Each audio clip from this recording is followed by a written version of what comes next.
alaihi salam niku ada yang meriwayatkan umurnya 1050 tahun. Nek sing 70 tahun tadi loh. Kalau dibandingkan ambek Nabi Nuh 1050 tahun. Apa yang dikatakan Allah itu? Boleh umurmu 1000 tahun, para nabiku 1000 tahun, tapi ingat, kuhitung di akhirat itu cuma satu ke 70 tahun pian berarti ya 1, berapa menit begitu bu hitungannya udah. Dan Nabi Nuh alaihi salam salah satu juga nabi yang paling gigih berdakwah. Kalau kita keisinan, saya rasa malu kita dengan yang namanya Nabi Nuh alaihi salam. Kenapa? Dia berdakwah saja menyebarkan agama Allah 950 tahun. Coba bayangkan 950 tahun dan pengikutnya hanya 80 ngeri nggak bu? Ngeri nggak? Ibu sudah berapa tahun tinggal di Gayo? Mungkin kurang lebih 60 tahun lah ya, 60-70 tahun. Nggak sebanding, nggak berbanding lurus yang dengan namanya Nabi Nuh alaihi salam. Berdakwah 950 tahun dan dia memiliki pengikut hanya 80 tahun. Hebatnya Nabiullah Muhammad berdakwah ya kurang lebih 40-50 tahun itu sampai ke Jagung Jeget, sampai ke Atulintang orang tahu agama hebat nggak? Hebat nggak? Hebat. Nah, apa yang terjadi? Ternyata di samping Nabi Nuh alaihi salam sebelumnya yang mungkin terkenal di kalangan kita dengan banjir bandang, Masya Allah ada peristiwa yang amat luar biasa bu. Mau tahu? Mau tahu bu? Hei, mau tahu? Oke, setelah yang satu ini nih bu, saya pelankan ya supaya nggak ngomong ya, saya pelankan ya. Gini, ternyata bu, umat Nabi Nuh itu namanya Bani Rasib, dan pernah dihukum Allah nggak pernah hujan 40 tahun. Ingat, nggak pernah turun hujan 40. Dan yang kedua, orang menikah, perempuan-perempuan yang menikah di kota itu dalam masyarakat Nabi Nuh itu tidak pernah memiliki momongan, bahasa sekarang namanya mandul. Ingat, tolong ini diamalkan nanti bagi perempuan-perempuan yang mandul. Benar, ini solusi daripada Allah, obat mandul di masa Nabi Nuh alaihis. Apa yang terjadi kira-kira kalau kemarau panjang 40 tahun? Kalau takengon setahun saja kemarau panjang, banyak kita mengadu kepada Allah, banyak kita minta air hujan. Benar apa benar? Jagung Jeget akan bergabung dengan Atulintang, dipimpin oleh Romo Yai kita, mungkin Cak Mahbub atau Gus Mahbub akan datang. Kompromi kita bersama untuk menangis kepada Allah minta air hujan. Itu setahun pun akan terbakar kopi kita akan hancur. Ngeri itu bu. Telaga akan kering kerontang, sungai-sungai akan mengering setahun saja tuh.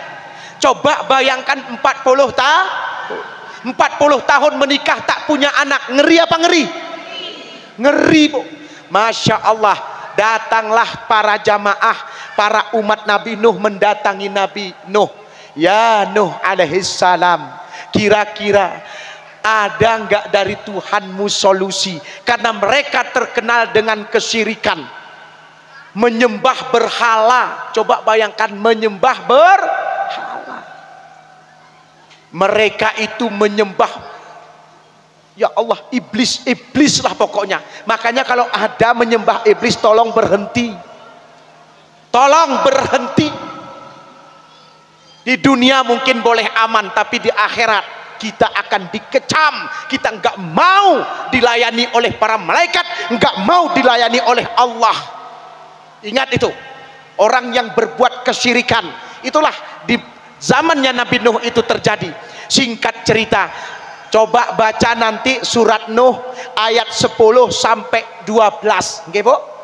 Ya, surat Nuh ayat 10 sampai 12.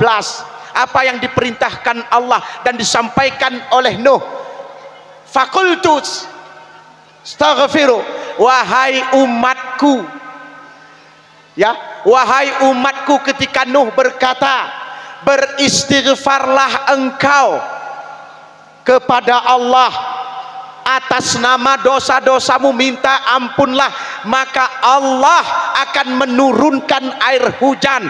Ya, kebun-kebunmu, ladang-ladangmu akan terisi air, dan generasi-generasi ini akan lahir perempuan-perempuan yang mandul-mandul akan ngelahirin.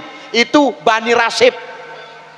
Masya Allah, apa yang terjadi, Pak? Mereka bersimpuh, bersujud kepada Allah, beristighfar banyak-banyak kepada Allah.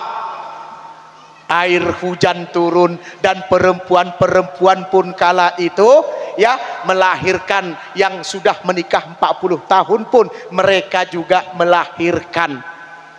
Dan tumbuhan-tumbuhan mereka menjadi hijau, tanaman mereka menjadi panen raya. Coba bayangkan, mau nggak atuh lintang semacam itu? Mau? Amin, Allahumma amin. Dan kemakmuran kala itu ya menyelimuti kota yang indah yang dipimpin oleh Nabi Nuh. Mari kita beristighfar banyak-banyak. Boleh Bapak Ibu? Astaghfirullah Rabbal baraya, astaghfirullah minal hataya, astaghfirullah Rabbal baraya, astaghfirullah minal hataya. Sekali lagi, astaghfir Rabbal, astaghfirullah minal hataya. Masya Allah. Adem, ayem, tenteram. Nah, Bapak Ibu yang dirahmati Allah, opone panas. Masya Allah.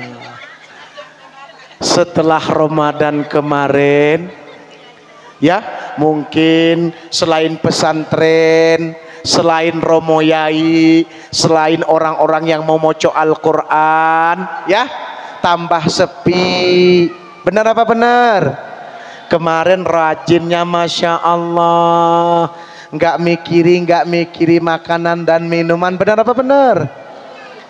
Kemarin taat ambek Gusti Allah. Contoh taat ambek Gusti Allah kemarin, Bu, dalam poso kemarin datang Romo Yai jumpa istri. Setabin cerak dalam hukum agama, kita tidak berhubungan suami istri waktu siang hari. Bukan karena benci, tapi takut kepada Allah. Benar apa benar? Ibu istri saya ya, bojo kula buat sayur lontong, buat sayur lodeh, buat bakwan, buat gorengan, buat ager-ager ngono. Kula niki nggak maem, bukan karena tidak suka. Benar apa benar? Tapi takut kepada Allah. Tidak berhubungan suami istri bukan karena benci. Benar apa benar? Tapi takut kepada Allah. Tapi ada sebagian orang pergi ke kantor, srep, masuk jarine, gak takut kepada Allah. Keluar dari Ramadan, sekarang beda lagi, gak takut lagi sama Gusti Allah. Jumpa dengan pocong Jepang, hangus. Benar? Demu urum kasma tek.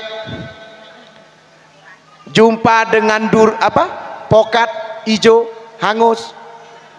Nggak takut sama Gusti Allah. Takut kita kemarin, mari kita bawa ke hari ini. Itulah perubahan.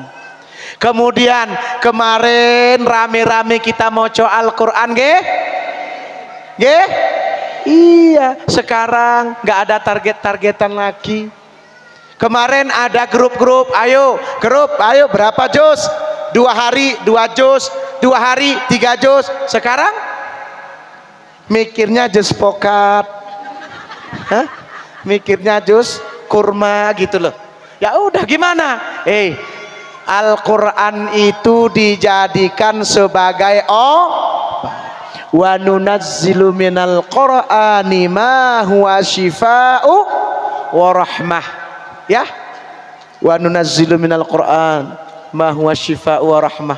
Udah sebagai obat. Kalaulah Al-Quran sebagai obat, mari kita baca. Bukan saja di dalam Ramadan, setiap lini kehidupan. Mungkin 1 hari bisa 2 ayat baca. Kalau nggak percaya Al-Quran sebagai obat, boleh dites.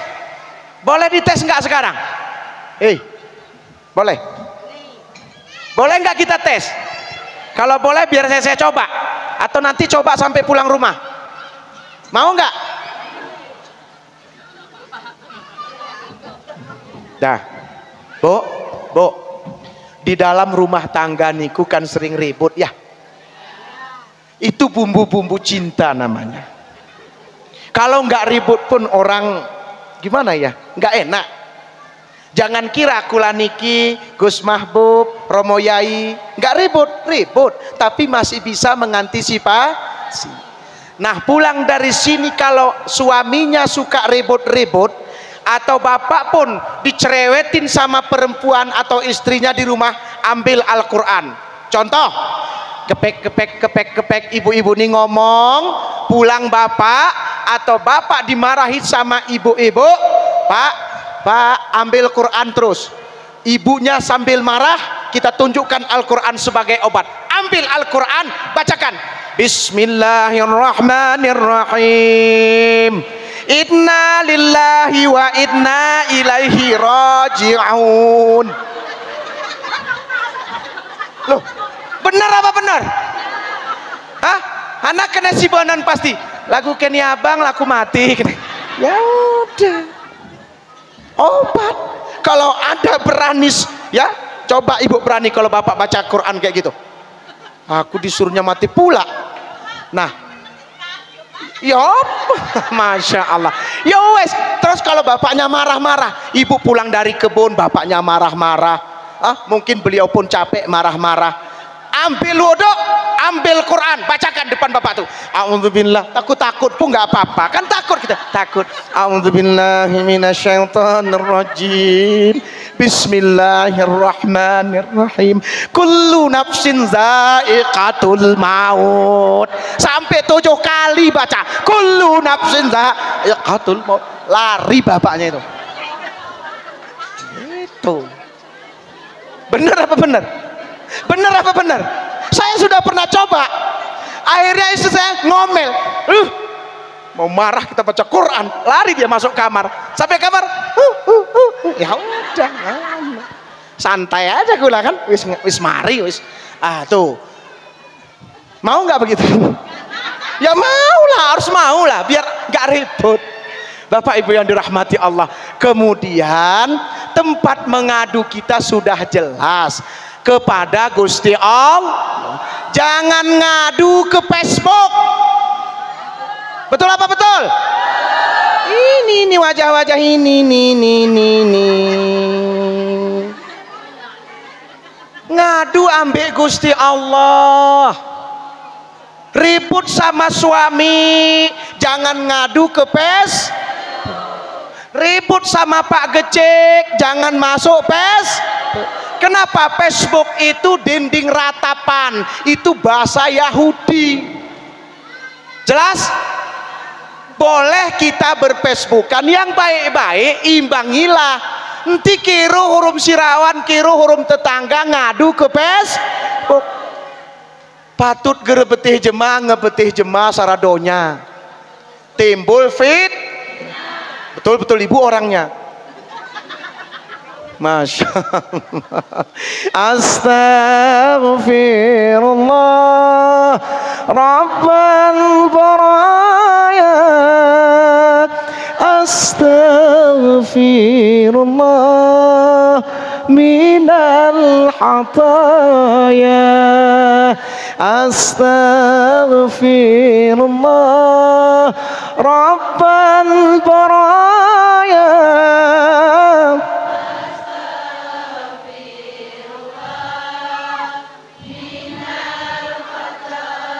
Nah, lagi kalau sudah baik sama Gusti Allah, perbaiki hubungan dengan manusia. Ya. Bu, kita ini masih suasana yang namanya bulan masih ada kesempatan. Orang yang mulia itu salah satunya adalah mau memberi maaf kepada orang lain.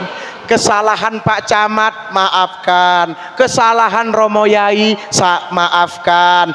Siapa yang gak bersalah di dunia ini? Semua kita pasti bersalah. Namun dendam niku jangan dibawa sampai mati.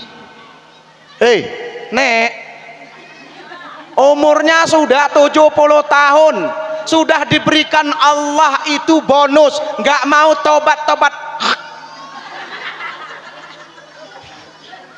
Ya, jangan dibawa dendam sampai mati. Kita nih kadang-kadang merapedeh loh, merapedeh gini. Sampai mati kok nggak usah baik sama aku. Kebetul ya. Bu, nih. Jangan coba-coba. Jangan coba-coba. Fitnahan, hinaan datang. Jangan bilang Gus Mahbub, jangan bilang Tengku Irwansyah, jangan bilang Pak Camat, jangan bilang kepala desa Pak Imam.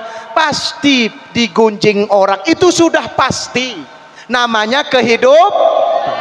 Tapi apakah karena gunjingan itu dendam ini dibawa mati? Enggak. Makanya ketika ketika Nabi Muhammad Nabiullah ditanya oleh para sahabat, termasuk di sana Abu Bakar, Umar, Utsman wa Ali wa ghairu wa ashabih, ditanya, ya Nabiullah, nih ini kuncinya ya supaya aman. Ya Nabi Muhammad, siapakah di antara kami ini menjadi ahli surga? Itu pertanyaan sahabat. Apa yang dikatakan Kanjeng Rasul? Ya saudaraku, ya sahabatku semua, sebentar lagi dia datang. Tercengang para sahabat. Kenapa? Kok bukan kita, bukan Sayyidina Ali, bukan Abu Bakar, bukan Utsman yang dikatakan sebagai penghuni surga? Bentar lagi dia datang. Tercengang para sahabat ketika itu. Artinya apa yang dikatakan Rasulullah? Antum ini sahabatku semua bersama aku, duduk bersamaku, langsung menjalankan perintahku bersama aku. Tapi ini orang kita lihat bentar lagi. Singkat cerita, pas mau sholat asar datang tuh orang tua bu, umurnya kira-kira ya kurang lebih 70 tahun lah nek ya. Ini 77 kan, kurang dikit. Dah umurnya 70 tahun, pakaiannya biasa-biasa saja, Masya Allah. Kemudian dia sholat sunat, itu tiba-tiba Rasulullah menunjukkan itu ahli penduduk surga. Tercengang sahabat, kok dia ya? Nah, ada sahabat Nabi yang kalau bahasa sekarang kepo. Tahu kepo? Tahu nggak apa kepo itu? Pingin sok tahu begitu. Namanya adalah Abdullah Amru bin As. Dia mau nyamperin tuh yang bapak ini, tapi nggak diizinkan oleh Kanjeng Rasul. Jangan, biar. Udah, namanya Abdullah Amru bin As tetap kepo. Sampai mau tidur dia nggak mau tidur. Siapa sesungguhnya orang itu? Kok dicari nih Kanjeng Rasulullah niku penduduk ahli surga. Esok harinya Abdullah Amru bin As tidak bareng ngaji. Setelah sholat asar dia intip orang ini dari mana asal usulnya. Bajunya pun sederhana, kakinya pun cerah. Tahu cerah? Kakinya bercerah. Kejelas ya. Nggak ganteng pun. Kalau ibu kan cantik. Iya, cantik, masya Allah. Singkat cerita, datanglah Abdullah Amr bin As ke rumah orang tua ini. Ternyata kurang lebih 1 kilo rumahnya dari masjid. Singkatnya, masya Allah, assalamualaikum warahmatullahi wabarakatuh. Terkejut orang tua ini. Kenapa engkau sahabat Nabi Abdullah Amr bin As datang ke bilikku, datang ke rumahku yang peot ini, datang ke rumahku yang tua ini, datang ke rumahku yang penuh tandus ini, datang ke rumahku yang tak punya ambal ini, datang ke rumahku tak punya makanan seperti makanan yang ada? Terkejut namanya Abdullah Amr bin As. Wahai sahabatku, sesungguhnya aku ingin bertanya kepadamu sesuatu yang sangat penting ataupun urgen. Ada apa Tuan? Kenapa Tuan bertanya padaku? Bukankah Tuan ini bergabung dengan Rasulullah, ngaji bersama Rasulullah? Kok panjenengan mau tanya ambek kula? Kenapa ya? Nopo yo?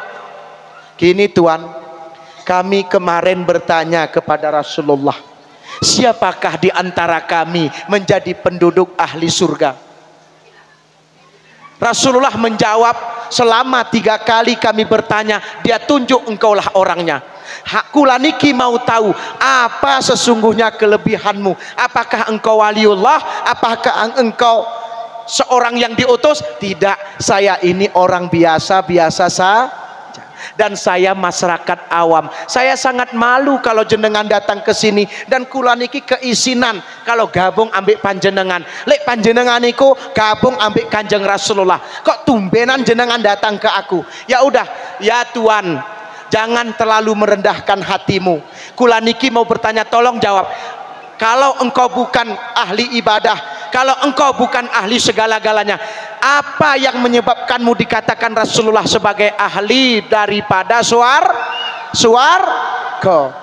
Tuan menangis deh Bu. Masya Allah, menangis meneteskan air mata Tuan. Mohon maaf Tuan. Tuan tahu sendiri aku adalah orang miskin. Tuan tahu sendiri aku ini adalah orang susah. Perlu Tuan ketahui bahwa masyarakat di seputaran ini semuanya membenci saya. Paham? Semuanya membenci saya, dan mereka selalu memfitnah saya. Mereka itu memfitnah saya. Tapi bagi saya, fitnahan dan hinaan itu sepanjang hari, sepanjang saya hidup, menjadi makanan sehari-hari saya. Ya sudah, kula niki hanya mengadu ambek Gusti Allah. Hakul yakin, ainul yakin, jamalul yakin. Saya sangat yakin bahwa Allah masih menerima dosa-dosa doa-doa saya, dan saya masih punya harapan, saya masih bisa beribadah. Besok atau lusa kadang saya diberikan kesempatan oleh Allah, maka saya masih punya harapan itu. Kemudian saya masih percaya kalau Allah itu adalah maha segala-galanya. Aku di dunia dihinakan orang, saya tak mau menghinakan orang. Biar saja orang menghinakan saya. Kalau bicaranya sekarang pede aja kali, biasa ajalah. Udah, singkat cerita, apa rahasianya? Setiap saya mau tidur, pas mau tidur kula niki ambil air wudhu, kemudian saya sholat tobat, dan mau tidur saya maafkan semua kesalahan orang yang menghina saya. Bisa nggak Bu? Bener. Lisanmu, bicaramu padokne isini karo hatimu, ya. Jangan kau bawa dendammu, jangan kau bawa sakitmu, hatimu yang ini, ya, sampai dipun pundut kalangan ilahi, sampai enggak ada. Paham? Maafkanlah kesalahan orang Semoga kita bisa menjadi penduduk ahli swarga. Amin Allahumma amin. Astaghfirullah Rabbal baraya, astaghfirullah minal hataya, astaghfirullah Rabbal baraya, astaghfirullah minal hataya. Emas memang lebih berharga daripada kayu. Ingat, emas memang lebih berharga daripada kayu. Tapi suatu saat kayu akan lebih berharga daripada emas. Di manakah posisinya? Di saat engkau mau tenggelam, di saat kita mau kelelep di dasar lautan yang terhempas luas sampai samudera, maka emas akan kita buang, kayu akan kita pegang. Kenapa? Karena emas sifatnya, bahasa Inggrisnya denen, tahu denen? Tenggelam. Kayu sifatnya mengambang atau mengapung. Maka emas akan engkau buang, kayu akan engkau pegang, sampai di pinggir pantai yang indah itu kita selamat. Baru kita sadari bahwa pentingnya menghargai kayu yang selama ini emaslah kupuja-puja. Mungkin selama ini kita punya teman, mungkin selama ini kita punya saudara kaya raya, hebat menurut kita, pejabat itu yang kita sanjung. Tapi suatu saat mereka tak menolong kita. Tapi orang miskin yang selalu kita hinakan, orang sakit, orang terserahlah padamu gitu, yang nggak sama sekali berguna, selalu mungkin kita hinakan, kita rendahkan di depan orang, kita hina di depan orang. Yakinlah suatu saat orang yang kita hinakan itu akan menolong kita. Apalagi lebih-lebih kemarin waktu memilih kan, nenek-nenek pun dicari untuk memilih kita. Itulah kehidupan. Ranting boleh saja patah diterpa oleh angin badai, ranting boleh saja patah diterpa oleh angin tornado.